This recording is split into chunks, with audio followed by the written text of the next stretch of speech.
Java വളരെ സിമ്പിളാണ്, powerful, ഭയങ്കര പവർഫുൾ ആണ് അല്ലേ? പിന്നെ സേഫ്. ജാവ വളരെ സേഫാണ്. മനസ്സിലാവുന്നുണ്ടാവല്ലോ? അഞ്ജലിക്ക് മനസ്സിലായോ? മനസ്സിലായില്ലെങ്കിൽ പറയണം കേട്ടോ. എല്ലാവരും കേൾക്കാനാ പറയുന്നത്, മനസ്സിലായില്ലെങ്കിൽ പറയണം. ഓക്കെ. ആ പിന്നെ റോബസ്റ്റ് ആണ് സാർ. റോബസ്റ്റ് പഴമാണ്. പഴമല്ല. റോബസ്റ്റ് എന്ന് പറയുമ്പോൾ you may think that robustness is a luxury in this time of adventures on internet. ഇത് പേജിലുണ്ട്, നിങ്ങൾ കുറച്ചേരം കഴിഞ്ഞ് ബുക്ക് ടെക്സ്റ്റ് ബുക്കിലുണ്ട്. സർ വരും.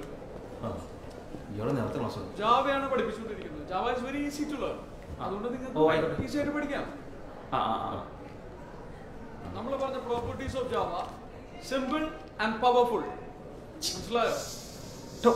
It is also safe, object oriented, robust and interactive. ഇന്നലെ കണ്ടില്ല. I hope you all got it, right? പിന്നെ ജാവയുടെ അടുത്ത പ്രോപ്പർട്ടീസ് അതെനിക്കും കറക്റ്റ് ആയിട്ട് അറിഞ്ഞൂടാ. Interpreted and high performance. നമ്മുടെ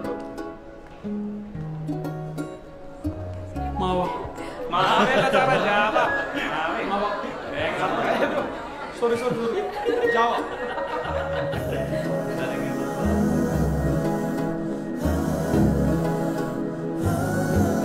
നമ്മുടെ അടുത്ത ടോപ്പിക്കാണ് ഇൻഹെറിറ്റൻസ്. ഇനി ടെക്സ്റ്റ് ബുക്കിൽ 25ാമത്തെ പേജിലുണ്ട്. അതിൽ കാണാം ജനലെ കൂടി പുറത്തേക്ക് നോക്കുന്ന പൂച്ചേനെ, പുറത്തു നിന്ന് ഇറച്ചി നിന്ന് പട്ടീനെ. ഓക്കെ,